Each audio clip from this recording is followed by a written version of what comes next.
Russell Raymond एक nobleman था जो कि अब एक मैजिक एकेडमी का स्टूडेंट है, लेकिन क्योंकि वो अपनी माना को कंट्रोल नहीं कर सकता, उसे एक फेलियर का टाइटल दे दिया गया। उसके पापा एक वार में मारे गए थे जो कि एम्पायर के साथ थी, और जब कोई और रास्ता नहीं बचा तो रसेल ने दुनिया में घूम घूम कर एक मर्सनरी की तरह काम करना शुरू कर दिया। उसकी पिछली जिंदगी से बची हुई सिर्फ एक चीज थी, एक अंगूठी जिसमें ड्रैगन की आंख लगी हुई थी।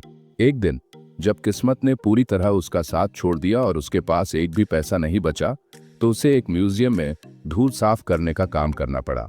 वहीं उसे एक पुराने ड्रैगन का कंकाल और उसका दिल मिला। जैसे ही वो उसके पास गया, उसकी अंगूठी हिलने लगी और उसने उस पुराने ड्रैगन को जगाया।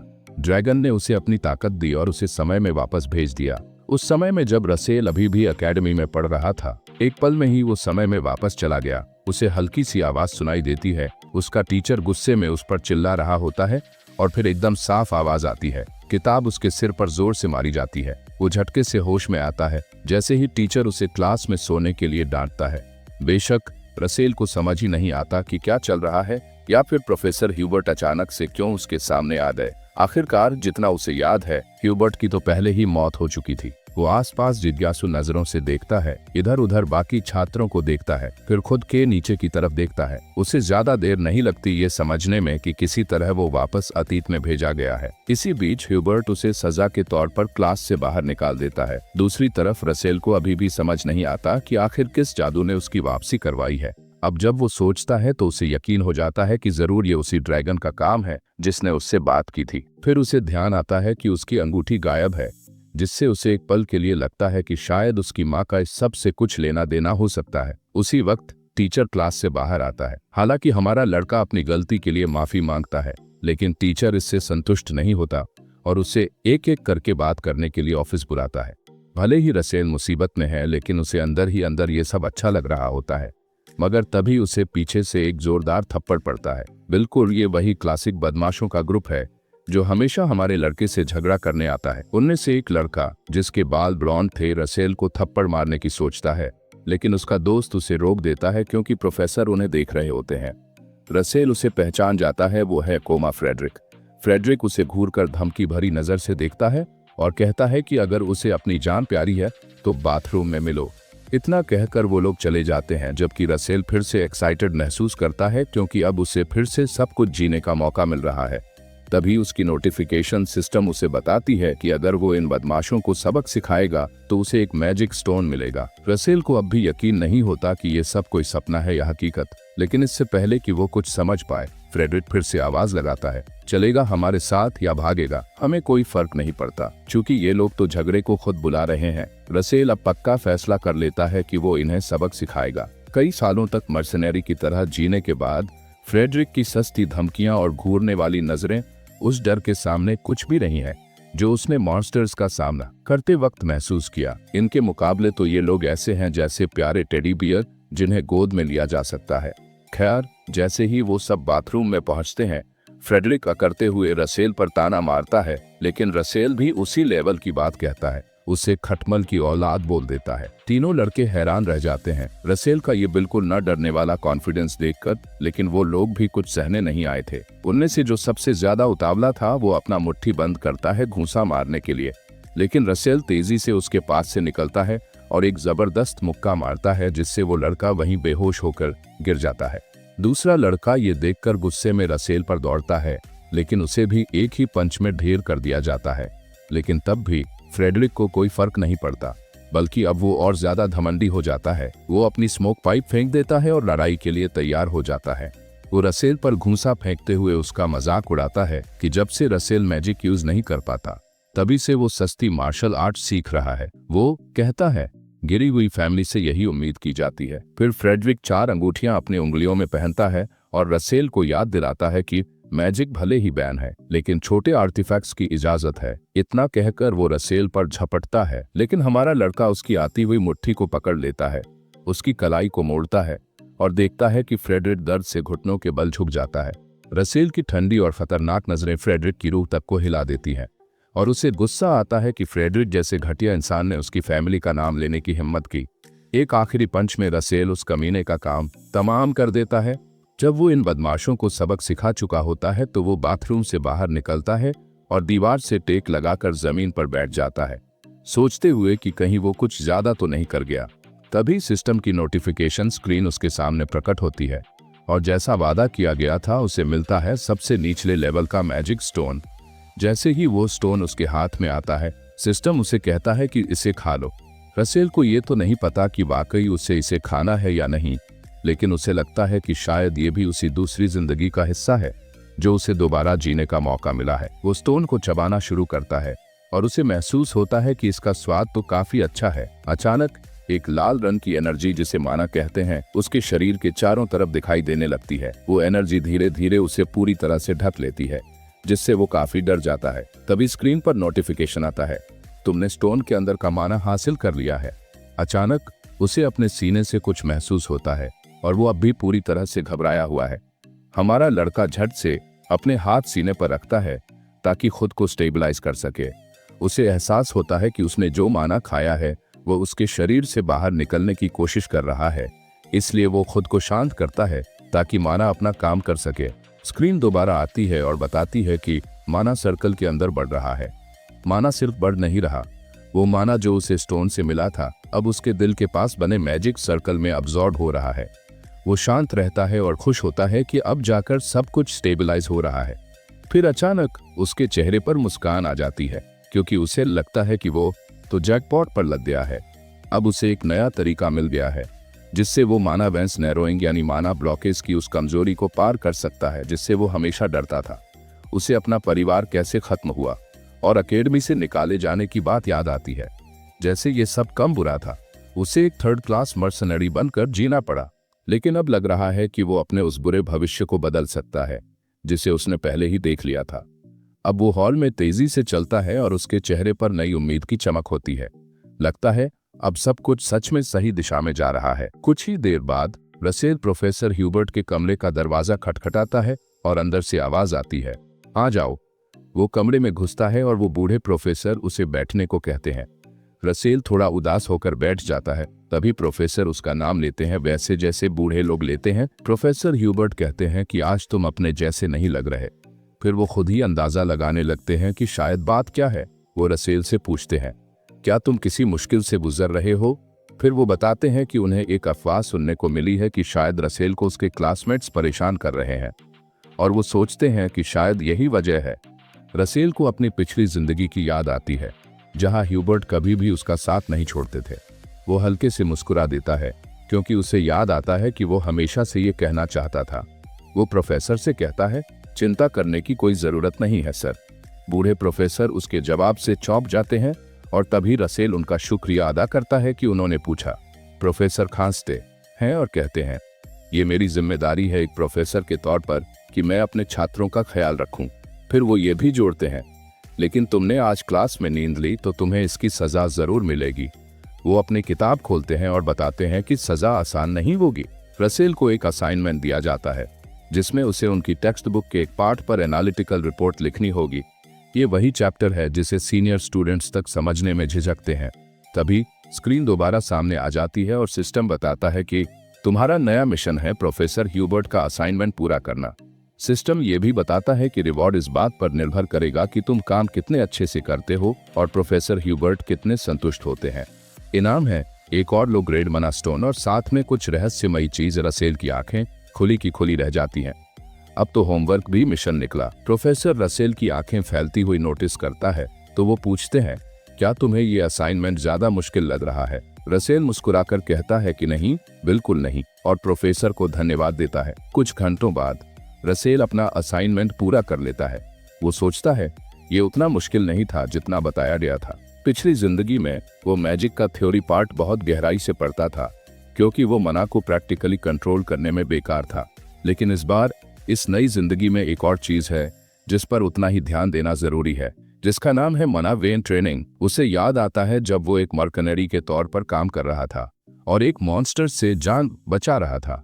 वो समझाता है, मना वेन वो रास्ता होता है जिसके जरिए मना शरीर में सर्कुलेट होता है। मना सांस के जरिए शरीर में जाता है, फिर मना वेन्स में बहता है और दिल में इकट्ठा होता है। फ्लैशबैक में मॉन्स्टर उस पर तेजी से हमला करता है, एक बड़ा पंजा जमीन पर मारता है और रसेल झटपट उछलकर बच निकलता है। भागते हुए वो पीछे देखता है और पाता है कि मॉन्स्टर फिर से हमला करने आ रहा है। वो बताता है जब मना शरीर से बाहर की ओर बहता है तो उसी को मैजिक कहते हैं। फ्लैशबैक में रसेल एक सर्कल मैजिक करता है और हाथों से आग छोड़ता है। बहुत ज्यादा आग निकलती है जो मॉन्स्टर को चारों ओर से घेर लेती है। वो सोचता है जितनी ताकतवर तुम्हारी मना वैंस होंगी उतना ज्यादा मना तुम इकट्ठा कर सकते हो और उतनी ही तेजी से उसे रिलीज कर सकते हो। लेकिन जब आग खत्म होती है मॉन्स्टर बिल्कुल भी घायल नहीं दिखता। लगता है कि आग उसे नुकसान नहीं पहुंचा सकी। रसेल समझ जाता है कि अब वो फंस गया है, तो वो एक शील्ड बनाने की कोशिश करता है ताकि अगला हमला रोक सके। लेकिन जैसे ही वो जादू की मंत्र पूर्ति शुरू करता है उसे अचानक जोरदार झटका लगता है। मॉन्स्टर ने अपनी पूंछ से उसे जबरदस्त टक्कर मार दी। अब मॉन्स्टर धीरे धीरे उसके पास आता है ताकि अंतिम वार कर सके। रसेल बताता है मेरी ये बीमारी मॉन्स्टर से लड़ाई को एक बुरा सपना बना देती थी। वो चट्टान में दबा पड़ा होता है हल्की सी बेहोशी में। तो पिछली बार हमने देखा कि रसल एक खतरनाक मॉन्स्टर से लड़ते हुए बुरी तरह जख्मी हो गया था। वो बचने की कोशिश करता है लेकिन मॉन्स्टर का एक और वार उसे जमीन के अंदर मौजूद एक पत्थर की दरार में गिरा देता है। अब आगे की कहानी। अचानक रसल को होश आता है। जैसे ही वो थोड़ा संभलता है रसल सोच में पड़ जाता है, क्या ऊपर वाले ने मेरी हालत देखकर रहम किया या ये बस किस्मत थी? जो भी था, उस गिरावट ने उसे सीधा एक अंडरग्राउंड जगह में पहुंचा दिया था। जब वो उठता है तो दर्द से कराहता है और बाहर निकलने का रास्ता ढूंढने लगता है। इस अजीब सी जगह में उसे 2 किताबें मिलती हैं जो किसी पुराने जादू से जुड़ी होती हैं। अब अपना बंदा रसेल सीधा उन दोनों किताबों की तरफ चलता है उन्हें उठाने के लिए। उनमें से एक का नाम था ओवरवेन और दूसरी का नाम था विजर्ड बॉडी। फिर सीन वापस प्रेजेंट में शिफ्ट होता है। रसेल जॉगिंग कर रहा होता है मना वैन ट्रेनिंग कंटिन्यू करने के लिए। वो समझाता है कि ओवरवेन वाली बुक बेसिकली फिजिकल बॉडी को ट्रेन करती है और मना वैन को स्ट्रांग बनाती है, यानी मना के फ्लो को बड़ा करती है। दूसरी किताब जिसका नाम है विजार्ड बॉडी ऐसे ट्रेनिंग सिखाती है जो आपकी मांसपेशियों की जगह मना वेन का एक हिस्सा तैयार करने में मदद करती है। सीधे शब्दों में कहें तो जितना ज्यादा मजबूत तुम्हारा शरीर होगा उतनी ही ज्यादा मजबूत तुम्हारी मना वेन बनेगी। रसेल को याद आता है कि जब उसने ये बदलाव अपने अडल्ट होने के बाद किया था तब ज्यादा फर्क नहीं पड़ा था, लेकिन अब क्योंकि वो अपने बढ़ने की स्टेज में है इसलिए उसे इसका ज्यादा बेहतर और तेज रिजल्ट देखने को मिलेगा। हमारा लड़का जोरदार मेहनत करता है, इस बार मना वेन नैरोइंग को हराने का पक्का इरादा लिए हुए। थोड़ी ही देर बाद सूरज ढलने लगता है और वो अब भी ट्रेनिंग में लगा हुआ होता है। हमारा हीरो एक पेड़ के पास जाकर आराम करने बैठता है और माना है कि अब उससे और नहीं हो पाएगा। वो खुद को शाबाशी देता है कि आज के लिए इतनी ट्रेनिंग उसके डेली रूटीन के लिए काफ़ी है। अचानक स्क्रीन फिर से सामने आ जाती है और उसे ये नोटिफाई करती है कि ओवरवेन नाम की प्राचीन स्किल की प्रैक्टिस के लिए उसे 5 किलोमीटर दौड़ना होगा, लेकिन उसने अब तक सिर्फ 0.05 किलोमीटर ही पूरा किया है। अगर वो पूरे 5 किलोमीटर दौड़ता है तो इनाम के तौर पर इस स्किल की प्रैक्टिस से मिलने वाली स्पीड में और सुधार होगा। ये नोटिफिकेशन पढ़कर रसेल का मुंह बन जाता है, लेकिन ये उसे मोटिवेट करने के लिए दिया गया था। सिस्टम उसे ये नोटिफाई करता है कि ओवरवेन की प्रैक्टिस करते समय वो इस मिशन को दिन में एक बार दोहरा सकता है। सिस्टम ये भी जोड़ता है कि जैसे जैसे उसकी परफॉर्मेंस बेहतर होगी हर बार तय की जाने वाली दूरी भी बढ़ती जाएगी।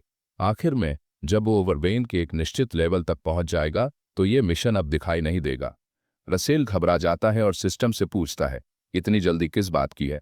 नोटिफिकेशन उसे किसी धमकी जैसा लगता है, इसलिए वो तय करता है कि अब तो उसे ट्रेनिंग करनी ही पड़ेगी। वो सोचता है कि उसे बड़ी मुश्किल से ये मौका मिला है, तो अब वो चुपचाप बैठकर इसे ऐसे ही नहीं जाने दे सकता।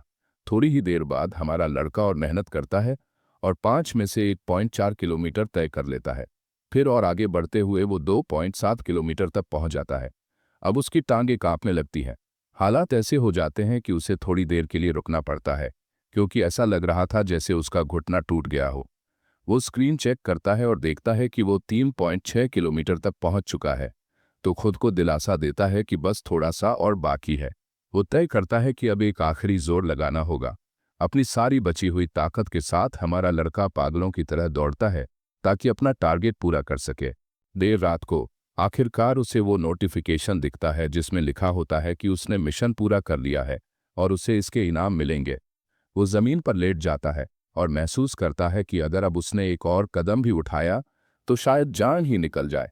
ये बड़ी उपलब्धि उसे मुस्कुराने पर मजबूर कर देती है और वो सोचता है कि अब हॉस्टल तक वापस कैसे जाएगा। अगली सुबह प्रोफेसर ह्यूबर्ट रसेल की रिपोर्ट चेक करते हैं और रिपोर्ट की डिटेल देखकर अपनी आंखों पर यकीन नहीं कर पाते। वो रसेल की तरफ देखते हैं और पूछते हैं, क्या तुम्हें यकीन है कि ये रिपोर्ट तुमने खुद तैयार की है? हमारा लड़का हल्की सी चालाक मुस्कान देता है और कहता है कि हाँ, उसने ही ये काम किया है। प्रोफेसर उसकी आत्मविश्वास भरी बात को नोटिस करते हैं। आखिरकार प्रोफेसर ह्यूबर्ट बोलते हैं और कहते हैं कि उन्हें उसकी रिपोर्ट से बहुत संतोष मिला है। तभी अचानक स्क्रीन फिर से पॉपअप होती है और नोटिफाई करती है कि उसने मिशन पूरा कर लिया है और अब उसे इनाम मिलेगा। इस बार का इनाम है एक और सबसे निम्न स्तर का मैना स्टोन और उसी साइज का एक और जेम। साथ ही उसे समरिंग बीस्ट्स की कला को लेकर उसकी समझ में भी बढ़ोतरी मिलती है। इस बढ़ी हुई समझ के कारण उसकी ताकत में इजाफा होगा, माना कंजम्पशन कम होगा और कास्टिंग टाइम भी घटेगा।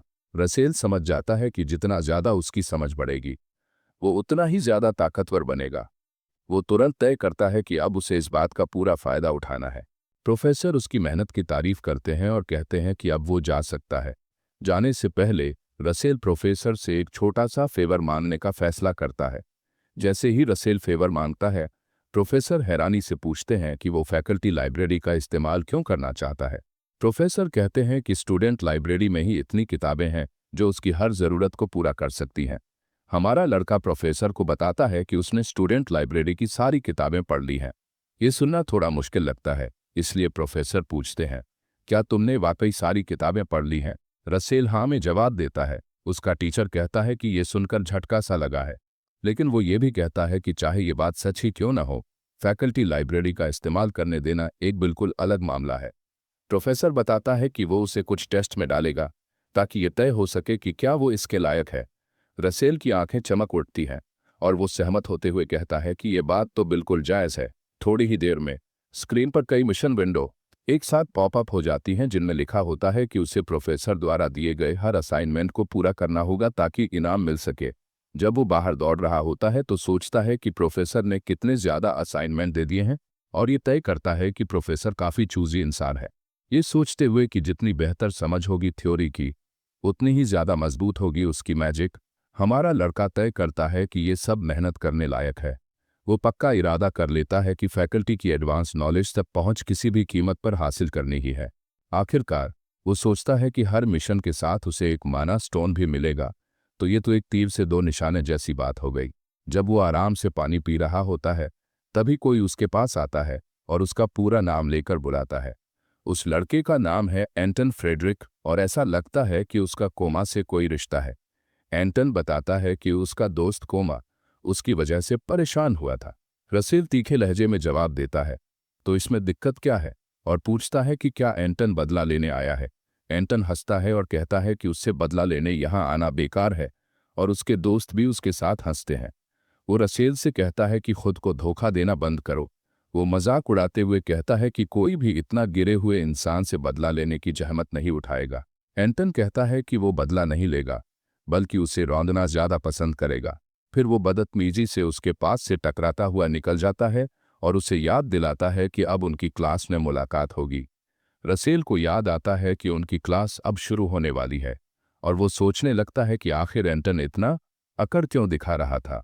उसे अचानक याद आता है कि जिस क्लास में दोनों को जाना है वो है प्रैक्टिकल मैजिक कॉम्बैट स्टडीज, जहां स्टूडेंट्स को आपस में स्पेयरिंग फाइट्स के जरिए ग्रेड दिया जाता है। इस बात की बुरी बात यह है कि पिछले जन्म में जब भी उसका एंटन से मुकाबला हुआ था, वो हमेशा उस क्लास में बेइज्जती का शिकार हुआ था।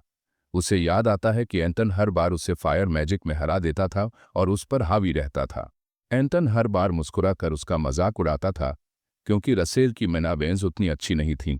रसेल यकीन नहीं कर पाता कि उसने इतनी बड़ी बात इतनी आसानी से भूल कैसे गया। हमारा लड़का तय करता है कि अब उसे तुरंत इसकी तैयारी शुरू करनी होगी। देर से सही, पर शुरुआत तो करनी ही होगी। अचानक स्क्रीन उसे नोटिफाई करती है कि उसका नया मिशन है सेकंड सर्कल तक पहुंचना, जो वो अपनी मौजूदा एलिमेंट्स की समझ को बढ़ाकर हासिल कर सकता है। उस दिन रसेल पूरा दिन प्रोफेसर के दिए गए हर एक असाइनमेंट को करने में बिता देता है और देर रात तक मेहनत करता है। अगली सुबह वो ढेर सारी पन्नों की फाइल लेकर प्रोफेसर के ऑफिस पहुंचता है ताकि अपने असाइनमेंट सबमिट कर सके। सिस्टम उसे हर असाइनमेंट के लिए कई नोटिफिकेशन दिखाता है और बताता है कि उसका मिशन पूरा हो गया है और अब उसे इनाम मिलेगा।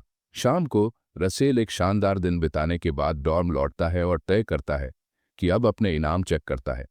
वो देखता है कि सिस्टम ने उसे करीब 10 मना स्टोन्स दिए हैं और अब वो सोच में पड़ जाता है कि इसके साथ क्या करना है। जब वो उन्हें उठाता है तो उसके अंदर एक बढ़ती हुई अनिश्चितता जागती है। वो सोचता है कि क्या उसका शरीर एक साथ इतने माना स्टोन्स झेल पाएगा बिना किसी बुरे असर के। आखिरकार वो अपनी किस्मत को स्वीकार करता है और उन्हें लेने का फैसला करता है। वो खुद से कहता है कि अब उसे उस ट्रेनिंग पर भरोसा करना होगा जो वो इतने समय से करता आ रहा है। कुछ ही सेकंड बाद हमारा लड़का सभी 10 मना स्टोन्स अपने मुंह में डालकर चबाना शुरू कर देता है। कुछ देर तक कुछ नहीं होता। कुछ पल बाद स्टोन से निकली मैना अचानक उसके पूरे शरीर में फैल जाती है और वो पूरा माना से घिर जाता है। अब वो असर और ज्यादा तेज हो जाता है और पूरा कमरा एक तेज रोशनी से भर जाता है। अचानक उसे ऐसा महसूस होता है जैसे उसका शरीर जलने लगा हो। माना को अपने दिल की तरफ खींचने के लिए वो जल्दी से अपने माना वेन्स में एक रास्ता बनाता है। रसेल माना के बहाव को एक दिशा देने के लिए एक रास्ता तैयार करना शुरू करता है। वो लगातार माना के फ्लो को कंट्रोल करता है ताकि उसे अपने दिल तक पहुंचाया जा सके। ये साफ दिखता है कि उसे दर्द हो रहा है, लेकिन वो तय कर चुका है कि ये तकलीफ उसे सहनी ही होगी। इसके अलावा वो माना फ्लो को घुमाना शुरू करता है ताकि अपने दिल के चारों ओर एक नया सर्कल बना सके, ठीक वैसे ही जैसे पहला सर्कल था, ताकि वो सेकंड सर्कल तक पहुंच सके। अगर वो इस प्रक्रिया में गलती करता है तो उसका दिल इसे झेल नहीं पाएगा। हमारा लड़का बहुत सावधानी से दूसरा सर्कल बनाता है, लेकिन आखिरी हिस्से तक पहुंचते ही थोड़ा झिझकता है। उसे डर लगता है कि कहीं वो कुछ गड़बड़ ना कर दे, लेकिन फिर वो सोचता है कि अब पीछे हटने का कोई रास्ता नहीं है और उसे इसे पूरा करना ही होगा। जैसे ही वो पूरी तरह ध्यान लगाकर सर्कल को कंप्लीट करता है, उसकी नसें उस पैदा हुई माना को सोखना शुरू कर देती हैं। हमारा लड़का किसी भी हाल में हार मानने को तैयार नहीं है। वो जानता है कि अगर उसे वर्ल्ड क्लास मैजिशियन बनना है तो ये करना ही होगा। इसलिए वो खुद से वादा करता है कि वो सेकंड सर्कल हासिल करके ही मानेगा। अचानक उसकी खिड़की से एक तेज रोशनी की किरण बाहर फूटती है, जैसे कि वो फट पड़ा हो। कुछ पलों बाद रसेल जमीन पर जागता है और उसे एहसास होता है कि उसने ये कामयाबी से कर दिखाया है। उसे समझ आता है कि आखिरकार वो सेकंड सर्कल तक पहुंच चुका है। अब जब वो जमीन पर लेटा होता है, माना धीरे धीरे उसके शरीर में बहने लगती है। अचानक सिस्टम उसे नोटिफिकेशन देता है कि उसका मिशन पूरा हो गया है और अब उसे इनाम मिलेगा। साथ ही ये भी पता चलता है कि अब उसकी एलिमेंटल एट्रीब्यूट्स की समझ काफ़ी बढ़ चुकी है और इसी वजह से हर एलिमेंटल मैजिक की ताकत भी बहुत ज़्यादा बढ़ गई है। अगली सुबह प्रोफेसर रसेल द्वारा दिए गए सारे रिपोर्ट्स को पढ़ता है। प्रोफेसर हैरानी में जोर से कह उठते हैं और मानते हैं कि उन्हें यकीन नहीं हो रहा कि रसेल ने इतने कम समय में सारे टास्क पूरे कर लिए। फिर प्रोफेसर उसे बताते हैं कि लाइब्रेरी की एक्सेस देने से पहले सिर्फ एक आखिरी सवाल बाकी है। ये सवाल पहले वाले सवालों से कहीं ज़्यादा बुनियादी है। प्रोफेसर पूछते हैं कि मैजिक के 4 स्ट्रक्चर्स में से सबसे ज़रूरी स्ट्रक्चर कौन सा है। ये सवाल सुनते ही रसेल चौंक जाता है और एकदम चुपचाप खड़ा रह जाता है। प्रोफेसर हुबर्ट उसकी खामोशी को देखकर सोच में पड़ जाते हैं कि कहीं उन्होंने एक ऐसे स्टूडेंट से ऐसा सवाल तो नहीं पूछ लिया जिसका जवाब उन्होंने खुद भी हाल ही में समझा है। उसे कंफ्यूज न करने के लिए प्रोफेसर जल्दी से उठते हैं और कहते हैं कि चलो कोई और सवाल पूछ लेते हैं। लेकिन तभी जो रसेल अब तक चुप था वो बोलना शुरू करता है और उसी सवाल का जवाब देने लगता है। प्रोफेसर उसकी कॉन्फिडेंस देखकर चौंक जाते हैं। उन्हें हैरानी होती है कि रसेल के पास इसका जवाब है। प्रोफेसर हुबर्ट चुप हो जाते हैं और ध्यान से सुनते हैं। रसेल आखिरकार जवाब देता है, मैजिक में सबसे ज़रूरी स्ट्रक्चर है वो मानसिक छवि, मेंटल इमेज, जो मैजिक करने वाला अपने दिमाग में बनाता है। प्रोफेसर कुछ देर के लिए रुकते हैं और उसके जवाब पर सोचते हैं। फिर वो पूछते हैं कि उसे ऐसा क्यों लगता है।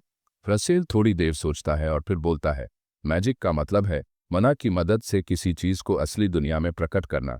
दुनिया इस प्रोसेस को 4 अलग अलग लेवल में बांटती है। रसेल बोलना जारी रखता है। पहला लेवल होता है असिमुलेशन, जहां आप नेचुरल फिनोमेना, प्राकृतिक घटनाओं को चलाने वाले सिद्धांतों को समझते हो।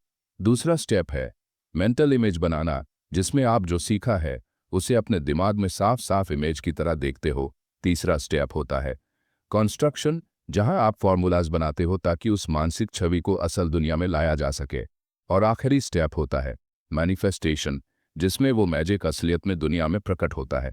रसेल आगे कहता है, कंस्ट्रक्शन और मैनिफेस्टेशन को मेहनत और पढ़ाई से सीखा जा सकता है, लेकिन मेंटल इमेज ऐसा नहीं है। वो सिर्फ कोशिशों से नहीं आता, ये आपकी सोच की हदों को तोड़ने से आता है। सिर्फ हिम्मत और कल्पना की आज़ादी ही तय करती है कि आपकी मेंटल इमेज कितनी शक्तिशाली होगी। इतना कहते हुए हमारा लड़का अपने हाथ आगे करता है और एक जलती हुई लौ फ्रेम बना लेता है ताकि अपनी बात समझा सके। वो समझाता है, मैं इस लौ को एक तीर मान सकता हूँ, और अगर मैं अपने दिमाग में उसे एक तीर की तरह इमेजिन करूँ तो ये law second circle magic fire arrow में बदल जाएगी। जैसे ही वो ये कहता है, उसके हाथ में जल रही लौ सचमुच तीर का रूप ले लेती है। फिर वो आगे कहता है, मैं चाहूँ तो कुछ और भी इमेजिन कर सकता हूँ। ये लॉ मेरी कल्पना के पीछे पीछे बदलती जाएगी और कुछ भी बन सकती है। अगर मैं अपनी कल्पना पर कोई सीमा न लगाऊं तो मैं कुछ ऐसा बना सकता हूं जो इस दुनिया में अब तक कभी बना ही नहीं। प्रोफेसर बस ध्यान से सुनते रहते हैं और उसके हर शब्द पर सहमति में सिर हिलाते हैं। रसेल आखिर में कहता है, ये सब शुरू होता है ये समझने से कि ये दुनिया कैसे खत्म होती है, और फिर उसी नियमों को मोड़कर उनसे कुछ सुंदर और नया बनाना होता है। इतना कहकर वो लॉ को बुझा देता है और पूरे आत्मविश्वास के साथ अपनी बात खत्म करता है। प्रोफेसर हुबर्ट, जो शुरू से उसकी बातें सुन रहे होते हैं, सोचते हैं कि रसेल कितना असाधारण बन चुका है। आखिरकार प्रोफेसर बोलते हैं और कहते हैं कि उन्होंने अब वो बात साफ साफ समझ ली है जो उनके मन में थी। वो मुस्कुराते हुए रसेल से कहते हैं, स्टूडेंट लाइब्रेरी तुम्हारे जैसे लड़के के लिए बहुत छोटी दुनिया है। तभी अचानक सिस्टम एक नोटिफिकेशन देता है, तुमने प्रोफेसर की लाइब्रेरी की पहली मंजिल में प्रवेश पाने वाला मिशन पूरा कर लिया है। इसके इनाम में तुम्हें 2 लो ग्रेड मना स्टोन्स मिलेंगे। उसी दिन बाद में रसेल प्रोफेसर की लाइब्रेरी की पहली मंजिल में दाखिल होता है। सिर्फ पहली मंजिल ही काफ़ी बड़ी और फैलावदार लगती है, जो उसे काफ़ी दिलचस्प लगती है। उसे तुरंत एहसास होता है कि ये स्टूडेंट लाइब्रेरी से बहुत अलग है। वो जल्दी जल्दी किताबें ढूंढने लगता है और कुछ किताबें निकालकर एक सीट पर बैठ जाता है। जैसे ही वो पढ़ना शुरू करता है, उसे लगता है कि ये किताबें उन किताबों से कहीं ज़्यादा प्रैक्टिकल हैं जिनका एक्सेस उन्हें स्टूडेंट लाइब्रेरी में मिलता था। अचानक एक औरत लाइब्रेरी में दाखिल होती है और पीछे से रसेल को देखती है। फिर वो जोर से बोलती है ताकि रसेल का ध्यान खींच सके और कहती है, तुम काफ़ी दिलचस्प किताब पढ़ रहे हो। रसेल उसकी आवाज़ सुनकर चौंक जाता है और समझ जाता है कि वो लाइब्रेरी में अकेला नहीं है। वो तुरंत किताब नीचे रखता है और पीछे मुड़कर देखता है। अजीब बात यह होती है कि वहाँ कोई दिखाई नहीं देता। फिर उसे पता चलता है कि वो औरत किसी तरह उसके सामने पहुंच चुकी है और हाथ के इशारे से उसे सामने देखने का संकेत देती है। वो औरत जादूगरों जैसी पोशाक में होती है और रसेल उसे पहचान लेता है। औरत मुस्कुराती है और रसेल पहचान जाता है कि वो डारिया स्नो वाइट है, फ्लेम टावर की मास्टर। रसेल जल्दी से उन्हें नमस्ते करता है और अपना परिचय देता है, लेकिन तुरंत ही उसे उनके सामने असहज महसूस होने लगता है। इसका कारण ये है कि डारिया एट सर्कल के लेवल पर है, एक ऐसा स्तर जहां दुनिया में बहुत कम लोग पहुंच पाए हैं। 80 साल से ज्यादा उम्र होने के बावजूद वो ढेर सारी मना का इस्तेमाल कर अपनी जवानी जैसी दिखने वाली छवि बनाए रखती हैं। वो रेड टावर फैक्शन के सबसे top ranking magic tower, flame tower की मास्टर है।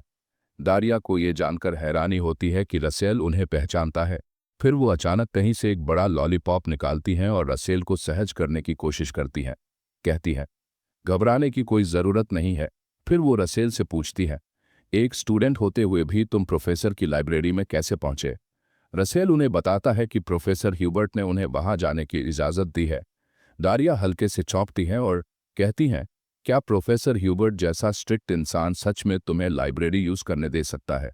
रसेल को अचानक एहसास होता है कि हाँ, प्रोफेसर थोड़ा टाइट ज़रूर है, और वो मुस्कुरा उठता है। दारिया कहती हैं कि अब समझ में आया, जब मैं आई थी तब तुम इतनी दिलचस्प चीज़ क्यों पढ़ रहे थे।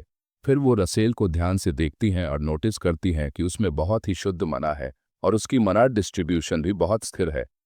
वो फिर उसकी तरफ देखती हैं और धीमे से कहती हैं, ऐसे लोग बहुत कम देखने को मिलते हैं।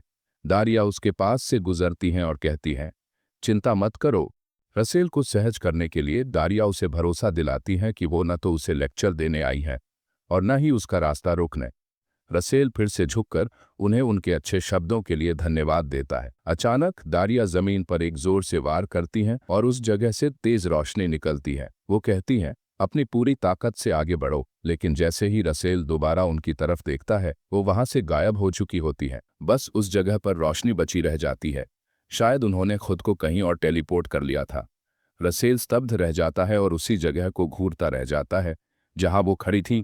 बाद में जब रसेल प्रोफेसर की लाइब्रेरी से बाहर निकलता है और दरवाजा धीरे से बंद करता है, वो अब भी उस मुलाकात को सोच रहा होता है। उसी वक्त पीछे से एक आवाज आती है, अरे ये वही लड़का है ना जो प्रोफेसर की लाइब्रेरी के बाहर खड़ा है। रसेल पीछे मुड़कर देखता है और सामने खड़े होते हैं एंटन और उसका गैंग। एंटन का एक दोस्त हैरान होकर पूछता है, तू प्रोफेसर की लाइब्रेरी से निकल रहा है, खुद को समझता क्या है तू? एंटन ताना मारते हुए कहता है, लगता है इसने किसी प्रोफेसर की चाट ली होगी, लेकिन इससे कुछ नहीं बदलेगा, तू वहीं का वहीं रहेगा। वो सब हंसते हुए आगे बढ़ जाते हैं और जाते जाते एंटन कहता है, कोशिश करते रहना, वैसे भी कोई फायदा नहीं होगा। थोड़ी देर बाद सारे स्टूडेंट्स एकेडमी स्टेडियम में जमा होते हैं real situation magic battle studies के लिए। अब पहला नाम पुकारा जाएगा। जो स्टूडेंट चुना जाएगा उसे अपना मुकाबला करने वाला स्टूडेंट खुद चुनना होगा। आमतौर पर प्रोफेसर सबसे कमजोर स्टूडेंट का नाम लेते हैं ताकि वो अपने लेवल का कोई और स्टूडेंट चुन सके। सारे लोगों की नजर अचानक रसेल पर टिक जाती है। ऐसा लगता है जैसे सबको उम्मीद है कि उसे ही बुलाया जाएगा। रसेल सोचता है, मेरे पिछले जीवन में भी मुझे ही सबसे पहले बुलाया जाता था। कुछ लड़के मजाक में कहते हैं कि रसेल को फिर से चुना जाएगा क्योंकि उसे मोनोफेन नैरोइंग नाम की स्थिति है। एक स्टूडेंट तो रसेल से हाथ जोड़कर कहता है, भाई मुझे चुन लेना यार, ग्रेड बढ़ जाएगा सेमेस्टर का। प्रोफेसर ये हंगामा देखकर चिल्लाते हैं, शांति रखो सब। फिर वो पहला नाम लेने के लिए लिस्ट देखते हैं और बोलना शुरू करते हैं। सब फुसफुसाते हैं, अब रसेल का नाम ही आएगा।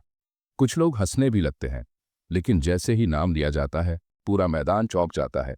सभी चौंक जाते हैं जब एंटन का नाम लिया जाता है। लोग एक दूसरे से पूछते हैं, अरे ये पहले कैसे चुन लिया गया? एंटन पूरे घमंड में प्रोफेसर के पास जाता है, मुस्कुराते हुए कहता है, शुक्रिया सर, आपने मुझे सबसे पहले बुलाया। लेकिन प्रोफेसर सीधा जवाब देते हैं, ये तो कुछ भी नहीं है उन एहसानों के सामने जो मुझे फ्रेडरिक मर्चेंट एसोसिएशन से मिलते हैं। रसेल ये सब सुनकर सतर्क हो जाता है। वो मन में सोचता है, जैसा सोचा था वैसा ही हो रहा है। एंटन मैदान के बीच में जाकर खड़ा होता है और बाकी छात्रों को देखता है, फिर सीधा रसेल की तरफ देखकर कहता है, नीचे आओ रसेल, तुम्हें ही चुनता हूँ। उधर प्रोफेसर ह्यूबर्ट को एक अनचाही लेकिन खास मेहमान मिलने आती है। वो थोड़ा हैरान होते हुए कहते हैं, कम से कम आने से पहले बता तो देती। वो और कोई नहीं बल्कि दारिया स्टोन हाइट होती है। वो आराम से अपनी जगह पर बैठ जाती हैं और कहती हैं, शिक्षक का अपने छात्र से मिलने आना कोई बड़ी बात नहीं है। फिर उन्हें लाइब्रेरी में मिला रसेल याद आता है। वो ह्यूबर्ट से पूछती हैं, तुमने क्या एक लड़के को प्रोफेसर की लाइब्रेरी में जाने की इजाजत दी? ह्यूबर्ट तुरंत जवाब देते हैं, हाँ दिया था, कहीं उसने कोई गड़बड़ तो नहीं की? दारिया हल्की मुस्कान के साथ कहती है, नहीं, लेकिन इतना अनमोल और दुर्लभ कुछ बहुत वक्त बाद देखा है। ह्यूबर्ट सिर हिलाते हैं। रसेल की बीमारी मोनोफेन नैरोइंग बहुत कम देखने को मिलती है इस पूरे कॉन्टिनेंट में भी। पर दारिया झट से कहती हैं, मूर्ख हो तुम, मैं उसकी बीमारी की बात नहीं कर रही थी। ह्यूबर्ट चौंक कर उनकी तरफ देखते हैं, तो फिर आप किस बारे में कह रही हैं? दारिया कुछ सेकंड चुप रहती है, धीरे धीरे चाय पीती है, फिर एकदम से बोलती हैं, उस बच्चे ने अपना सेकंड सर्कल बना लिया है। ह्यूबर्ट सन्न रह जाते हैं, क्या ये कैसे मुमकिन है? उधर मैदान में रसेल और एंटन आमने सामने खड़े होते हैं। लड़ाई शुरू होने ही वाली होती है। तभी रसेल के सामने स्क्रीन पॉप होती है, मिशन नोटिफिकेशन, मैजिक ट्रेनिंग में जीत हासिल करो, और उसे अब सबसे नीची ग्रेड के मैजिक स्टोन्स मिल सकते हैं। साथ ही एक ऐसा कंपार्टमेंट भी मिलेगा जिसमें 40 किलो तक की चीजें रखी जा सकती हैं। रसेल ये सुनकर बहुत खुश होता है कि उसे एक कंपार्टमेंट भी मिलेगा, क्योंकि ये एक ऐसा जादू है जो सिर्फ सबसे अमीर मैजिशियन ही इस्तेमाल कर पाते हैं। इस कंपार्टमेंट में सामान स्टोर किया जा सकता है, तो ये मैजिक स्टोन्स रखने के लिए बहुत काम आएगा। वो अभी ये सब सोच ही रहा होता है कि अचानक एंटन उसे पुकारता है और उसे कीड़ा कहकर बुलाता है। वो ताना मारते हुए पूछता है कि क्या उसका शरीर डर के मारे जम गया है। एंटन कहता है कि इस लड़ाई से बचने का सिर्फ एक ही रास्ता है, गिड़गिड़ाना, लेकिन रसेल बस हंस देता है। अचानक रसेल अपने पूरे शरीर को एनर्जी से ढक लेता है और पूछता है, तू मुझसे बात कर रहा है? एंटन उसकी हालत देखकर हैरान रह जाता है और सोचता है कि क्या ये वही है जो वो सोच रहा है। तभी जो प्रोफेसर इस मुकाबले को कोऑर्डिनेट कर रहे हैं वो दोनों को अपनी अपनी जगह पर वापस जाने को कहते हैं ताकि मैच शुरू किया जा सके। प्रोफेसर के दिमाग में आता है कि रसेल ने जो मैजिक यूज किया वो सेकंड सर्कल वाला था, लेकिन फिर वो इस ख्याल को झटक देता है क्योंकि उसके हिसाब से माना वे नैरोइंग वाला कोई लड़का सेकंड सर्कल तक पहुंच ही नहीं सकता। जैसे ही मैच शुरू होता है एंटन तुरंत सेकंड सर्कल मैजिक फ्लेमथ्रो का इस्तेमाल करता है। वो आग की एक लंबी धारा निकालता है और सीधा रसेल की तरफ फेंक देता है। रसेल तेजी से उस आग की ओर देखता है और तुरंत जवाब देता है। वो एक शील्ड समन करता है जो उस आग को रोक लेती है। आग शील्ड से टकराकर ऊपर की तरफ उठ जाती है। आग शील्ड को पार नहीं कर पाती और रसेल पूरी ताकत से शील्ड को थामे हुए उसे झेलता रहता है। पास ही खड़े एक प्रोफेसर रसेल की जबरदस्त प्रतिक्रिया देखकर हैरान रह जाते हैं। जो प्रोफेसर मैच की एंकरिंग कर रहे हैं वो भी रसेल का परफॉर्मेंस देखकर चौंक जाते हैं। इस बीच एंटन, जो काफी देर से लगातार आग बरसा रहा था, अब थकने लगता है। उसकी बाहें कांपने लगती हैं और वो हैरान होता है कि रसेल अब तक कैसे झेल रहा है। फिर अचानक उसकी माने का फ्लो रुक जाता है क्योंकि शरीर अब माने की कमी को बैलेंस करने की कोशिश करता है। एंटन गुस्से में बड़बड़ाता है क्योंकि उसकी आग रुक चुकी होती है। रसेल को जैसे ही ये मौका मिलता है वो तुरंत अटैक करने का फैसला करता है। उसे पहले से ही इस पल का इंतजार था। वो second circle magic fire arrow का इस्तेमाल करता है। वो तेजी से तीर छोड़ता है और एंटन की तरफ निशाना साधता है। एंटन हैरान हो जाता है जब उसे फायर एरो आते दिखता है और तुरंत रिएक्ट करता है। वो सोचने लगता है, क्या ये सच में सेकंड सर्कल तक पहुंच गया है। वो तुरंत एक शील्ड बना लेता है और फायर एरो को रोक लेता है। तीर शील्ड से टकराता है लेकिन एंटन तक नहीं पहुंचता। हालांकि एंटन उस झटके को महसूस जरूर करता है और सोचता है, ये कीड़ा इस तरह की लड़ाई कैसे कर सकता है। वो अभी शील्ड थामे हुए ही होता है कि उसे कुछ और दिखता है। एक और फायर एरो ठीक सामने आ चुका होता है। रसेल फिर से बिना रुके तीर दागता है। इस बार और भी ताकत के साथ। एंटन को कोई मौका नहीं मिलता और उसका शील्ड एक और झटका सहता है। प्रोफेसर, जो मैच को होस्ट कर रहे हैं, चौंक कर बोलते हैं, ये डबल कास्टिंग है क्या? दूसरे प्रोफेसर कहते हैं, नहीं, डबल कास्टिंग नहीं है, इसकी कास्टिंग स्पीड ही इतनी तेज है कि ऐसा लग रहा है। इसी बीच रसेल तीसरा फायर एरो कास्ट करने लगता है। एंटन ये देखकर सोचता है, क्या यही सब आता है इसे, सिर्फ फायर एरो? वो सोचते हुए अपनी डिफेंस स्ट्रेटेजी बदलता है। इस बार वो सेकंड सर्कल मैजिक से एक ऐसा शील्ड बनाता है जो आग से खास तौर पर रक्षा कर सके। रसेल को जैसे ही ये बदलाव दिखता है वो हल्की सी मुस्कान देता है, क्योंकि वही तो वो चाहता था। एंटन मन ही मन सोचता है कि जैसे ही रसेल अपनी सारी माना इस फायर रेसिस्टेंट शील्ड पर बर्बाद कर देगा वो पलटकर हमला करेगा। लेकिन उसकी उम्मीद के उलट रसेल अचानक फायर एरो का कास्ट कैंसिल कर देता है और एक नया स्पेल कास्ट करना शुरू। रसेल के हाथ की आग अचानक गायब हो जाती है। अब उसकी जगह एक तेज हवा का झोंका उठता है। एंटन चौंक कर पीछे हटता है और बड़बड़ाता है, ये क्या? उसे समझ में आ जाता है कि उसकी पूरी प्लानिंग अब बेकार हो चुकी है। रसेल तुरंत second circle magic wind arrow का इस्तेमाल करता है और सीधे एंटन के फायर रेसिस्टेंट शील्ड पर तीर चला देता है। एरो सीधा शील्ड से टकराता है और एंटन को जोर का झटका लगता है। वो पीछे की ओर गिर पड़ता है। एंटन का चेहरा हैरानी से भर जाता है। इस कीड़े को कैसे पता चल गया कि मैं किस टाइप का शील्ड इस्तेमाल कर रहा था? वहीं पास खड़ा नया प्रोफेसर अपना मुंह खोले देखता रह जाता है। क्या ये वही रसेल है जिसे मैं जानता हूँ? दूसरी तरफ जो प्रोफेसर एंटन को मैच में चुनवाने के लिए सेटिंग कर चुका था वो पसीने पसीने हो रहा होता है और यकीन नहीं कर पा रहा। एंटन दर्द से कराता है और उसका शील्ड टूटने लगता है। झटके की ताकत से वो काफी दूर तक पीछे सरक जाता है और सर्कल से लगभग बाहर हो जाता है। उसकी आंखों में गुस्सा भर जाता है। ये छोटा सा लड़का मुझे पछाड़ रहा है, लेकिन वो कुछ कर पाता उससे पहले ही रसेल फिर पास आ जाता है और एक नया स्पेल कास्ट करना शुरू करता है। इस बार लाइटनिंग स्पेल। रसेल के हाथ से बिजली की एक किरण निकलती है और सीधा एंटन के सीने पर जा लगती है। एंटन का शरीर झटका खाकर पीछे गिरता है। उसकी आंखें सफेद हो जाती हैं और मुंह से दर्द भरी चीख निकलती है। वो कोशिश करता है फिर से आग पैदा करने की, बट उसका शरीर अब साथ नहीं देता। रसेल उसे सांस लेने का भी मौका नहीं देता और एक और लाइटनिंग स्ट्राइक से उस पर हमला कर देता है। जो प्रोफेसर पहले एंटन के लिए सेटिंग कर चुका था अब घबरा कर चिल्लाता है, ये क्या मैजिक है? मुझे समझ नहीं आ रहा। मैच रोको। पास खड़े प्रोफेसर ह्यूबर्ट ठंडे स्वर में कहते हैं, अगर पहचान नहीं आ रही तो ध्यान से देखो। रसेल के शरीर के चारों तरफ क्या चमक रहा है। वो प्रोफेसर जैसे ही रसेल की तरफ दोबारा देखता है तो हैरान रह जाता है। ये तो किसी नाइट की ऑरा जैसी माने है। प्रोफेसर ह्यूबर्ट हल्के से मुस्कुराते हैं। मुझे नहीं पता ये कैसे किया, लेकिन लगता है इस लड़के ने अपनी परेशानी से निकलने का रास्ता खुद ढूंढ लिया है। मैदान में रसेल एंटन को लगातार पटखनी देता रहता है जब तक कि एंटन जमीन में एक गड्ढे की शक्ल ले लेता है और रसेल आखिरकार रुक जाता है। सारे स्टूडेंट्स तो जैसे देखकर ही सन्न रह जाते हैं। इतनी हैरत होती है कि कुछ के तो मुंह खुले के खुले रह जाते हैं। वो जो प्रोफेसर सेटिंग करके आया था अब खुद ही सदमे में है। ये हुआ कैसे? वो बड़बड़ाता है। उसी वक्त एक आवाज आती है, क्या कर रहे हो अब तक? वो चौंक कर साइड में देखता है। प्रोफेसर ह्यूबर्ट खड़े हैं। ह्यूबर्ट याद दिलाते हैं, तुम्हें विनर अनाउंस करना है, भूल गए क्या?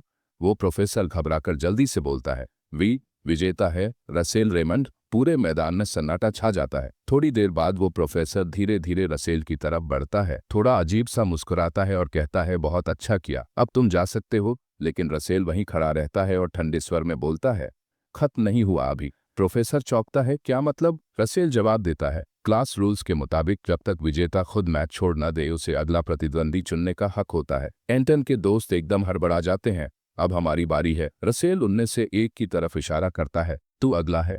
उसी समय सिस्टम एक और नोटिफिकेशन भेजता है, न्यू मिशन, अगली मैजिक ड्यूल जीतिए, reward 2 low grade mana stones bonus for continuous victories. Russell उस लड़के की तरफ देखता है और कहता है, आजा, अब तेरी बारी है। कई राउंड्स के बाद प्रोफेसर ह्यूबर्ट खुद से बड़बड़ाते हैं, इस लड़के ने एक के बाद एक 14 ड्यूल जीत लिए। वो मैदान की तरफ देखते हैं, ये कमाल की समझ रखता है। मैं शुरू से जानता था कि इस लड़के में कुछ खास है। लेकिन फिर वो सोच में पड़ जाते हैं, लेकिन ये इतनी तेजी से इतना आगे कैसे बढ़ गया? उन्हें रसेल के सारे मूव्स एक एक करके याद आने लगते हैं। उधर रसेल को एक नई नोटिफिकेशन मिलती है, mission complete, new compartment unlocked as reward. Russell चुपचाप स्क्रीन की तरफ देखता है, एक और जीत, एक और मुकाम। सिस्टम उसे नोटिफाई करता है कि अब से जितने भी इनाम मिलेंगे वो सीधे कंपार्टमेंट में स्टोर कर दिए जाएंगे। हर एक फाइट जीतने पर उसे कई माना स्टोन्स भी इनाम में मिले हैं। लेकिन इसके अलावा कंपार्टमेंट में एक अनजानी चीज भी है जो सिस्टम ने उसे बतौर रिवॉर्ड दी है। रसेल उस नोटिफिकेशन को देखता है और सोचता है, ये अज्ञात चीज क्या हो सकती है। वो तुरंत कंपार्टमेंट समन करता है और हाथ अंदर डालकर टटोलता है। जब वो उसे बाहर निकालता है तो वो एक मैप निकलता है जिसमें एक्स से एक जगह को मार्क किया गया है। तभी एक और नोटिफिकेशन पॉप होता है, न्यू मिशन, इस लोकेशन पर जाएं और वहां दी गई मिशन को पूरा करें। सिस्टम बताता है कि जैसे जैसे वो जगह के करीब जाएगा रास्ता खुद ब खुद लाइट से गाइड होता रहेगा। इनाम में मिलेगा कुछ अज्ञात चीज, 5 इंटरमीडिएट ग्रेड माना स्टोन्स। लेकिन साथ ही साथ सिस्टम एक चेतावनी भी देता है, ये मिशन तभी करना जब तुम 3rd सर्कल तक पहुंच जाओ। रसेल हैरान रह जाता है, 3rd सर्कल? वो बड़बड़ाता है, उसे याद आता है पिछली जिंदगी में उसने कई बार कोशिश की थी लेकिन तीसरे सर्कल तक कभी नहीं पहुंच पाया। दूसरी समस्या यह है कि मैप देखकर भी उसे समझ नहीं आ रहा कि वो जगह असल में है कहाँ। अब वो जल्दी से प्रोफेसर की लाइब्रेरी की ओर भागता है, शायद कोई किताब इस रहस्यमयी लोकेशन का सुराग दे दे। वो कई किताबें टेबल पर ला पटकता है और एक एक करके छानना शुरू करता है। पहली किताब, इंडमियन किंगडम के आउटर टेरिटरीज। वो तेजी से पन्ने पलटता है लेकिन कुछ नहीं मिलता। फिर अगली किताब उठाता है, वहां भी कोई काम की बात नहीं। इसके बाद अगली और फिर अगली। वो खोज में जुटा है, कहीं न कहीं उसे कोई तो सुराग जरूर मिलेगा। उस किताब में भी कोई जानकारी नहीं मिलती तो वो अगली उठाता है, लेकिन वहां भी कुछ नहीं। दर्जनों किताबें खंगालने के बाद वो निराश होकर करा उठता है, कहीं भी इस जगह का जिक्र तक नहीं है। वो गुस्से में लाइब्रेरी से बाहर निकलता है और बड़बड़ाता है, बेकार में इतना टाइम खराब कर दिया।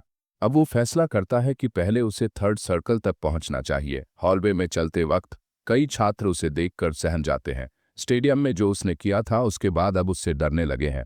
रसेल सोचता है, कम से कम अब नफरत और बुलिंग से तो छुटकारा मिल गया, बस अकेलापन अब भी साथ है। उसी वक्त पीछे से कोई आवाज देता है, रसेल। वो पलटकर देखता है, प्रोफेसर ह्यूबर्ट है।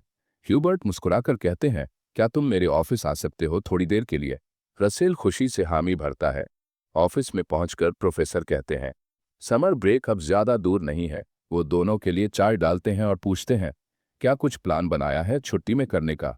रसेल कहता है, नहीं सर, अभी तक कुछ प्लान नहीं किया। ये सुनकर ह्यूबर्ट एक ऑफर रखते हैं, तो क्या तुम मेरे साथ एक रिसर्च प्रोजेक्ट पर काम करना चाहोगे?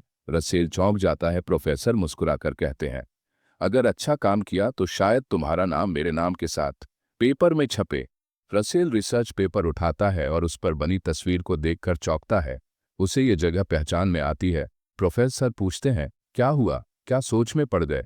रसेल तुरंत माफी मांगता है और कहता है, सर दरअसल अब मुझे लग रहा है कि मेरी समर ब्रेक की एक प्लानिंग बन गई है। ह्यूबर्ट थोड़ा हैरान होकर पूछते हैं, अभी तो कह रहे थे कि कोई प्लान नहीं है। रसेल उन्हें रिसर्च पेपर की तस्वीर और वो मैप थमा देता है।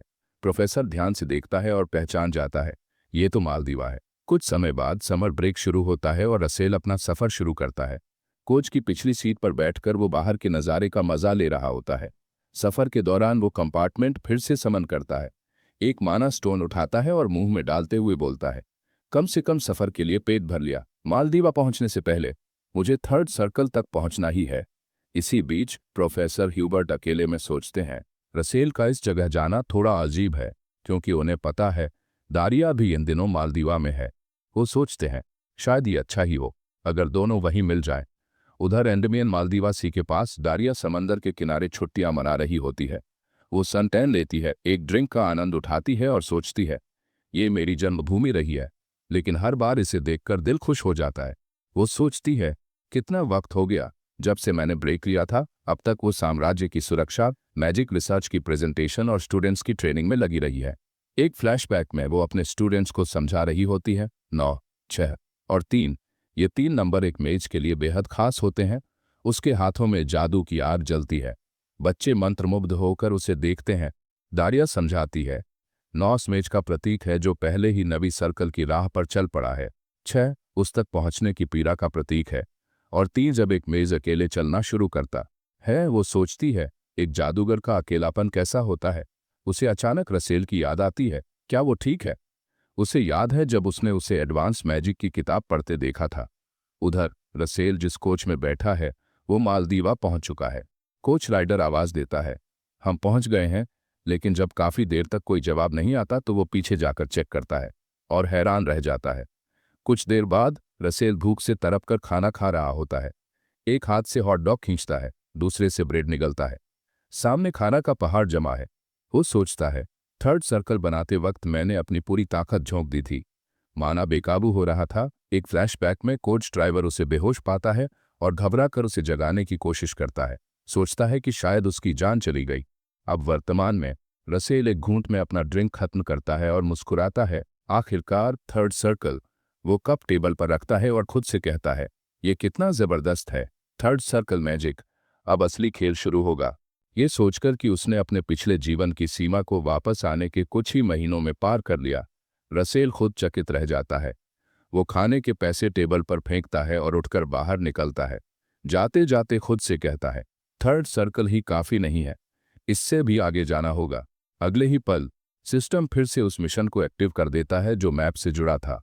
स्क्रीन पर लिखा आता है मैप पर चिन्हित स्थान को खोजो, और साथ ही एक संदेश, जब तुम साहसिक कदम बढ़ाओगे तो प्रकाश तुम्हें रास्ता दिखाएगा। रसेल फिर से मैप निकालता है, मगर उसे अब भी समझ नहीं आता कि मैप में दिखाया गया इलाका असल में है कहाँ। तभी वो सुनता है एक टूर गाइड कुछ लोगों को बता रहा होता है कि वो उन्हें पोम्पियो वोल्केनो का बेस्ट टूर कराएगा। गाइड जोर से चिल्लाकर कहता है आज के लिए स्पेशल डिस्काउंट है। थोड़ी देर में रसेल भी उसी टूर में शामिल हो जाता है। गाइड उन्हें एक पथरीले रास्ते से ऊपर ले जाता है और बताता है पोम्पियो कभी एक आम पहाड़ था, लेकिन फिर एक दिन अचानक वो ज्वालामुखी बन गया। सब हैरान होकर पूछते हैं क्यों? गाइड गंभीरता से जवाब देता है एक खास प्राणी वहां रहने लगा था। इस पूरी दुनिया में ऐसा बस एक ही है, रेड ड्रैगन।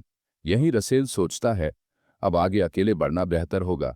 वो बाकियों की नजरों से बचकर झुकता है और एक छलांग में चट्टान से नीचे कूद पड़ता है। जब तक गाइड बोल रहा होता है रसेल नदी पर छलांग लगाता है और उस पर चलते हुए आगे बढ़ता है। वो सोचता है क्या इस जगह का कोई संबंध है मेरी वापसी से, मेरी ताकत से, या उन मिशनों से जो अब तक मिले हैं? वो झरने की ओर बढ़ते हुए सोचता है शायद ये सब मुझे किसी खास जगह तक पहुंचाने के लिए था, किसी ड्रैगन से जुड़ा। अचानक मैप से रोशनी की लकीरें निकलती हैं और हवा में गोल आकार में घूमती हैं। एक आंख जैसी आकृति बन जाती है। फिर वो रोशनी वहां से उड़ती है और झरने के पार जाने लगती है। रसेल को याद आता है ये वही लाइट है जो रास्ता दिखाने वाली थी। वो हल्की मुस्कान देता है और कहता है तो असल मिशन झरने के पीछे है। वो झटपट एक विंड स्पेल तैयार करता है। विंड एरो तेज हवा की तीर झरने को चीरती है और रसेल तुरंत उस खाली जगह से अंदर कूद पड़ता है बिना भीगे। अंदर एक चट्टान पर उतरते ही वो देखता है झरने के पीछे एक लावा गुफा है। उसे याद आता है सिस्टम ने कहा था कि थर्ड सर्कल से पहले यहां मत आना, मगर यहां तो कोई मॉन्स्टर नहीं है। वो सतर्क होकर गुफा के अंदर आगे बढ़ता है। उसे कुछ खंभे दिखते हैं जैसे कभी यहां कोई रहता था। वो एक खंभे को छूता है और सोचता है कितना पुराना होगा ये। तभी उसकी नजर एक बार फिर उस रोशनी पर पड़ती है। अब वो एक अजीब दरवाजे के सामने रुक चुकी है। रसेल धीरे धीरे दरवाजे की ओर बढ़ता है, मगर तभी उसके भीतर कोई चेतावनी सी गूंजती है, कहीं कुछ गड़बड़ है। मैंने एक भारे के लड़ाके के रूप में जो सीखा था क्या भूल गया हूं? एक ऐसी जगह जहां न कोई आवाज है, न कोई जानवर, न कोई राक्षस। इसका मतलब है तुम किसी भयानक शिकारी के क्षेत्र में हो। अचानक एक भीमकाय छिपकली रसेल के सामने प्रकट होती है। Komodo lizard monster. रसेल झटपट पीछे हटता है। उसका सिर बाल बाल बाल बचता है। उसे याद आता है, इस दानव को मारने के लिए 2 टीमों की जरूरत होती थी और मैं यहाँ अकेला हूँ। कोमोडो आगे बढ़ रहा होता है और रसेल सोचता है, अब बचने का बस एक रास्ता है, भागो। वो तुरंत एक लाइटनिंग स्पेल कास्ट करता है, second circle magic lightning arrow. जैसे ही वो बिजली का तीर बनाता है, कोमोडो जोर से दहाड़ता है। रसेल डरता नहीं, तीर उसकी आंखों की ओर दागता है। कम से कम थोड़ा वक्त तो मिलेगा। तीर कोमोडो से टकराता है, एक तेज झटका और दानव कुछ पल के लिए सुन्न हो जाता है। रसेल चैन की सांस लेकर भाग पड़ता है। मौका मिला है, आगे बढ़ो। वो उस पत्थर के द्वार की ओर दौड़ता है जहां रोशनी रुकी थी, लेकिन जैसे ही वो पहुंचता है, दरवाजे के पास की 2 मूर्तियां अपने भाले आगे बढ़ाकर रास्ता रोक देती हैं। एक गूंजती हुई आवाज आती है, अपने मना से अपनी योग्यता सिद्ध करो। रसेल चौंक जाता है, इतनी आसानी से नहीं जाने देंगे। पीछे कोमोडो भी होश में आ चुका होता है, अब और तेजी से उसकी ओर आ रहा है। पीछे नहीं भाग सकता, आगे रास्ता बंद है। रसेल सोचता है, अब बस एक ही रास्ता है, खुद ही नया रास्ता बनाना होगा। गुस्से में वो मुड़ता है, हाथ आगे बढ़ाता है। Fire spell. आग उसके हाथों से निकलती है और कोमोडो की तरफ जाती है। उसी वक्त दरवाजे पर लगे पत्थर रसेल के मना को स्कैन करते हैं। कोमोडो देखता है कि पत्थर उस जादू को पहचान रहे हैं और तभी वो डर जाता है। वो रसेल की ओर बढ़ना बंद कर देता है, शायद इसलिए कि वो जान गया है ये लड़का साधारण नहीं है। रसेल को भी यकीन नहीं होता कि कोमोडो लिजर्ड अचानक क्यों रुक गया। वो हैरान होकर देखता है कि वो विशालकाय रेंगता हुआ जानवर खुद को ऊपर उठाकर लगभग सीधा खड़ा हो गया है। रसेल को कुछ समझ नहीं आता। तभी पत्थर के द्वार के दोनों प्रहरी अपने भाले पीछे खींच लेते हैं और उसका रास्ता छोड़ देते हैं। वही रहस्यमयी आवाज जो पहले सुनाई दी थी फिर से गूंजती है, तुमने अपनी योग्यता सिद्ध कर दी है, अब वह अंदर जा सकता है। फाटक पर जड़ा हुआ लाल पत्थर तेजी से चमकने लगता है और उसकी रोशनी इतनी फैल जाती है कि पूरी गुफा उसमें डूब जाती है। कुछ देर बाद रसेल आंखें खोलता है, भारी सिरदर्द के साथ। वो तुरंत चारों ओर नजर दौड़ाता है और पाता है कि सब कुछ बदल चुका है। वो जमीन को छूता है और हैरान होता है कि ये तो बर्फ की बनी है। अभी तो वो गर्म लावा गुफा में था। चारों ओर बर्फ की मूर्तियां और एक जमी हुई गुफा के अलावा कुछ नहीं दिखता। वो सोचता है कि शायद उसे टेलीपोर्टेशन जादू के जरिए यहाँ लाया गया है। तभी उसकी नजर पास की बर्फीली सीढ़ियों के ऊपर जाती है। वहां एक जादुई सीन किसी चेन से बंधा हुआ है। उसी वक्त एक स्क्रीन उसके सामने प्रकट होती है। दूसरा मिशन शुरू, सभी आइस गोलम को हराकर आग की परीक्षा पूरी करो। अचानक पीछे से एक आवाज आती है। वो पलटता है तो देखता है वो बर्फ की मूर्तियां असल में गोलम है और अब जिंदा हो चुके हैं। वो चारों ओर नजर दौड़ाता है। उसे करीब 10 भारी भरकम बर्फीले गोलम ने घेर रखा है। वो बुदबुदाता है, क्या सच में मुझसे उम्मीद है कि मैं इन सबको अकेले हराऊं? वक्त बर्बाद करने की जगह नहीं। वो अपने हाथों में आग का जादू बनाना शुरू करता है। ये मिशन बहुत ज्यादा क्रूर है। वो गुस्से में बड़बड़ाता है। एक फायरबोल्ट बनाकर वो सामने वाले गोलम की छाती पर दागता है। जैसा कि उम्मीद थी, आग बर्फ पर भारी होती है, लेकिन जैसे ही धमाका होता है, गोलम पर मुश्किल से एक दरार बनती है। गोलम मानो आंखों में पूछ रहा हो, बस इतना ही। रसेल की आंखें फटी की फटी रह जाती हैं। अब वो पवन जादू आजमाता है, पर हवा उसका साथ नहीं देती। क्या? वो चौंकता है, पवन जादू भी फेल। गोलम उस पर झपटता है, वो पीछे हटता है, लेकिन सिर दीवार से टकरा जाता है और खून बहने लगता है। अब सिर्फ आग का जादू ही काम करेगा। उसे याद आता है कि मिशन आग की परीक्षा है। एक और फायर बोल्ट बनाकर वो उठता है। अब उसकी आंखों में डर नहीं, सिर्फ आग है, और उसके पूरे शरीर को आग और मना घेर लेती है। वो एक साथ 3 फायर बोल्ट दागता है। गोलम चौंकते हैं लेकिन बच नहीं पाते। तीनों फायर बोल्ट जोरदार धमाके से टकराते हैं। एक गोलम का कोर बाहर आ जाता है। रसेल बिना समय गंवाए एक और आग का गोला कोर पर दागता है और गोलम चकनाचूर हो जाता है। वो पास वाले एक और गोलम पर वही तरीका अपनाता है और दूसरी जीत भी हासिल करता है, लेकिन सिर्फ 2 ही मरे हैं और उसकी सांसें तेज चलने लगती हैं। इस रफ्तार से तो मेरी मना खत्म हो जाएगी, वो सोचता है। अब एक और गोलम उस पर हमला करता है। रसेल बचता है और पीछे हटकर रणनीति बनाता है। अगर लोहे की ढाल को एक ही बार में तोड़ा जा सकता है तो इनका ठोस बर्फीला कवच भी वैसे ही टूट सकता है। वो समझता है कि उसे अपने हमले में ज्यादा द्रव्यमान जोड़ना होगा, यानी ज्यादा ताकत एक बिंदु पर केंद्रित करनी होगी। वो खुद को गोलम से दूर ले जाता है और अपनी नई विधि पर काम शुरू करता है। पहले एक आग का तीर बनाता है, फिर उसमें एम्प्लीफिकेशन फॉर्मूला जोड़ता है ताकि उसका आकार और वजन दोनों बढ़ जाएं। इसके बाद वह रेप्लिकेशन फॉर्मूला डालता है जिससे कई तीर तैयार हो जाते हैं।